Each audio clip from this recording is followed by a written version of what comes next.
I'm David Land, and I endorse sugary drinks, salty snacks, and fattening foods. And I certainly don't think that you should be doing any push-ups. That ties into this video in more ways than one, because it seems like NASCAR star Bubba Wallace is getting paid next year. He's got a pretty amazing list of sponsors that was recently announced, so we're going to talk about that. And also, IndyCar Twitter was kind of set on fire yesterday, and it was by a certain red manufacturer. Now, this is a Fernando Alonso Formula One car. It's an RC car, and can you believe it? I found this at Macy's. Macy's! A Formula One car. Fernando Alonso, can't believe it. But that's not the only Ferrari news that's potentially out there. Of course, we've been following the whole Ferrari to IndyCar thing. Well, the Ferrari Twitter account posted about the Indianapolis 500 and a Ferrari Indy car. But it's probably not what you maybe hope it is. But it's something interesting to talk about. Alright, so let's get into it. And we're going to start by talking about our pal Braden Eves, who returned to the cockpit recently, his first test in an Indy Pro 2000 car with Exclusive Autosport. He was testing at the Homestead Miami Speedway. This is the first time he's been back in a car since his terrible accident at the Indianapolis Motor Speedway, in which he broke his neck, had some other injuries. Just fantastic. I know Braden has worked so hard and everyone involved in his life, so just wanted to give him that shout out and cannot wait to see him back on the track in a racing condition in 2021. Talking Rolex 24, got a few things that broke. The first one is Oliver Askew. Well, I already made a community post about this, but so many people continue to ask about what Oliver Askew is doing. He seems to be insanely popular on this channel for some reason. But Askew will be driving one of the Riley Motorsport LMP3 cars for next year, which is, of course, a new class in IMSA, and will begin the season, of course, at the Rolex 24. Beautiful car. In fact, this car was actually, or this 74 Ranch Resort livery, was actually driven at one point by Buddy Lazier. So certainly one that has a personal connection to me. Speaking of personal connections, purple cars. There's going to be a lot of purple cars, and particularly a lot of Wins cars at the Rolex 24 next year. Not only in LMP3, where actually the purple Wins car is number 91, but also in LMP2, where PR1 Mathiasen Motorsports will be racing a Wins Orica. And one of the drivers is Ben Keating. Now, if you remember our Rolex coverage from last year, Ben Keating was crazy enough to do a double 2 cars during the Rolex 24, and he is doing that again, splitting duties with this PR1 Mathiasen LMP2, and also going to be driving in the TF Sport GTD Aston Martin. Ben Keating, my hat's off to you. That's going to be an interesting story and a fun story to follow once again during our coverage of the Rolex 24. NASCAR star Bubba Wallace. Oh boy, is he gonna get paid next year? Well, he's probably already been paid, let's be honest, but his car is fully funded. The 23XI team, which is of course owned by Denny Hamlin, driver currently for Joe Gibbs Racing in the Cup Series, and what many people consider the greatest basketball player of all time, Michael Jordan. They're fully sponsored, fully booked for 2021 in terms of their primaries, which will be split between McDonald's, Dr. Pepper, Columbia Sportswear, Root Insurance, and DoorDash, which will be the primary of all the primaries in this kind of modern era of NASCAR where you have multiple primary sponsors. DoorDash will be the one that is most common across all of the sponsorships for this 23XI team. They are not going to be short on cash. They're not short on star power, and they're certainly not short now with the manufacturer tie-in as well. Apparently, a lot of stuff is going to be coming over from Joe Gibbs. You might as well consider this a 5th Joe Gibbs car. Again, looking at the beginning of the NASCAR season, 23XI is one of the, if not the, big story. How are they going to do? And we had an IndyCar driver announcement today, full-time driver announcement today. Dalton Keller was announced as the 2nd full-time AJ Foyt Racing driver, and of course he will be driving the number 4 K-Line Industries Chevrolet. Now, the internet's reaction, we'll just put it this way, at least in my mentions, there was a lot of Dalton slander. So we're going to talk a little bit about AJ Foyt Racing, Dalton Keller, and the potential of a third car for one Romain Grosjean. Okay, first things first. The AJ Foyt Racing team looks, by all accounts, at this particular point, at minimum, they're going to have the arrangement that they had this year, which is a at least part-time third car. I would guess, especially if Grosjean's doing the driving. Now, if Grosjean for some reason is backing out, like some people keep suggesting in the comments, though I've seen absolutely nothing of any kind of substantial evidence that says he's just like, I'm not going to go race Indy cars next year. If Grosjean is backing out, and there isn't a driver with the adequate funding to run a full season in IndyCar in that car next year, I guess it could be a part-time. But I think many people expect it to be a third full-time car, and I would as well. Sebastian Bourdais being a full-time driver on that team, to me, is a game changer for Foyt.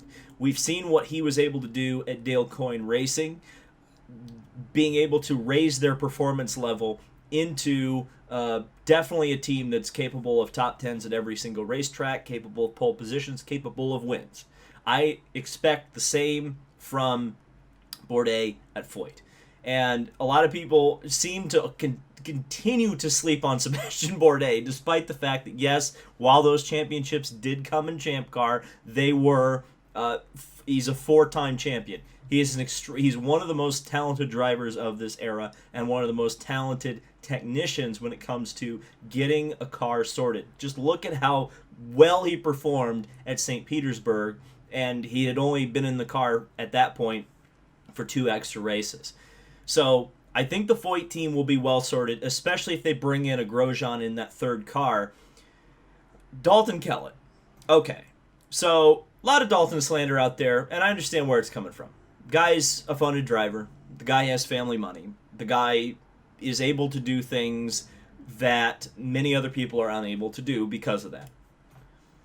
Once that's out of the way, and you accept that he is not, and I don't think he would say this himself, he's not on the level at this particular point of a driver like a Colton Herta or an Alexander Rossi, or certainly not a Scott Dixon or a Will Power, once you kind of really get into that upper echelon.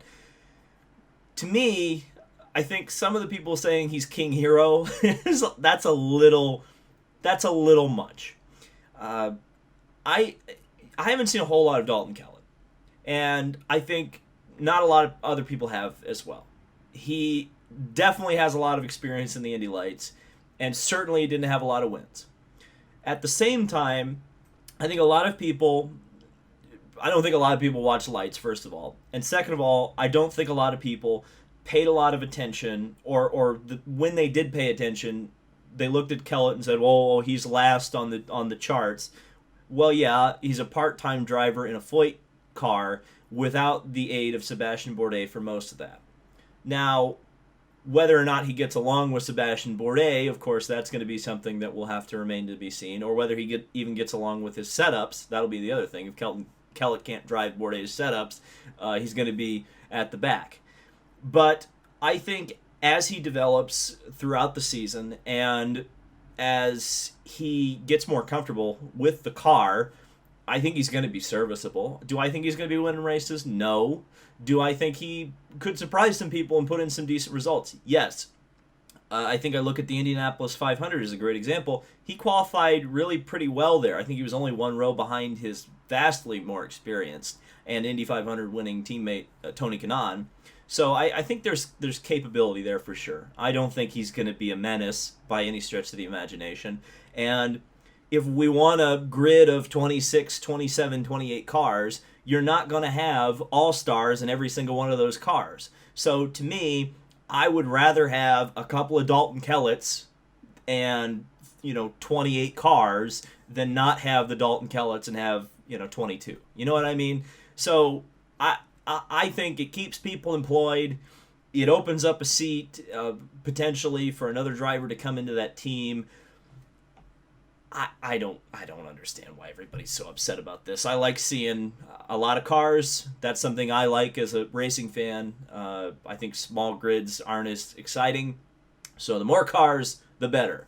Speaking of, Let's talk about the red cars. Okay, let's do it. And here's the tweet in question. It's the official Ferrari account, and this is what it says: the Indianapolis 500 is missing from the roster of Ferrari's winning history. We took the original chassis designed by Enzo Ferrari in 1953 on the Fiorano circuit. I know I butchered that. I'm so sorry. Discover more on the official Ferrari magazine. Now, that article is actually really good, first of all. If you'll remember, I did a video talking about the Ferrari history at the Indianapolis 500, and you should 100% check that video out because I really put a lot of research into that, and while there were some things that were missing, it's really difficult once you get into the really obscure stuff like, oh yeah, you know, Johnny Morrow took a Ferrari to Pikes Peak. It's tough to find the particulars on that stuff. But one of the things that I touched on in the video, and I didn't have a whole lot of information because I just simply didn't have a lot of information, there just wasn't information out there about this, was that while Ferrari actually participated in the month of May in 1952 and raced with Alberto Ascari in the Indianapolis 500, and in my opinion, through my research, had they brought proper Indianapolis 500 or oval track wheels for the Ferrari, Ascari probably, if he wouldn't have won, he would have been in the hunt at the end because he was really moving up through the field. By the 100-mile mark, he had just cracked the top 10 after starting way down in the field, I think around 17th or 20th. But Ferrari was originally going to enter Indianapolis again in 1953 with Ascari and then a private entry for, I believe, Johnny Morrow. But Ascari, for whatever reason, they didn't bring the cars. So this article showing that chassis, the fact that Ferrari themselves has hung on to it, an unraced Indianapolis 500 car from their last, what was intended to be their last factory attempt, and then they word that tweet the way they did, which was, the Indianapolis 500 is missing from Ferrari's, and I get it, that was actually something that Enzo said. He was very vocal, actually, about the fact that Ferrari had not won Indianapolis, and that was really the one that he wanted to go get eventually. Never ended up doing it, of course, in his lifetime. But it's just, you know, it's like, that's an awfully big coincidence. We've been talking so much, you know, and not just me, obviously, though I've been talking about it a lot, but there's been so much talk this year about Ferrari, the Indianapolis 500, and now we're seeing the last, I think many people would consider the last serious attempt from Ferrari to come over to the Indianapolis 500, which of course didn't end up happening. And then you talk about the 637 chassis, which was built, only ran one lap to get the FIA to give him his V12 engines in Formula One. I don't know, and I don't want to read too much into it because of course this is just a magazine, and it may well have been a coincidence. It may have just been, hey, we found this car in the warehouse, let's put it together, let's do a magazine article, and of course all these stupid Americans will share it, and we'll get a bunch of clicks from it, and we'll be able to show our investors, hey, look how popular Ferrari is online in America. But at the same time, it's definitely interesting. I will say this, if the 637 chassis eventually runs again, if they get that car going and start doing laps with that, demonstration laps, then I'll start to go, okay, maybe there's a little bit of more smoke here. But it is nice that Ferrari is publicly acknowledging the Indianapolis 500. Do I think it's, I want to keep saying, yeah, I think it's going to happen, but the CEO change has certainly thrown a wrench into that. We'll just have to see how it all shakes out. And again, if there is a person to get it done, I think Roger Penske is the guy to get it done. And again, it's a unique situation where Ferrari has already agreed to the Concord Agreement. That's going to reduce their budget significantly. They don't want to fire anybody.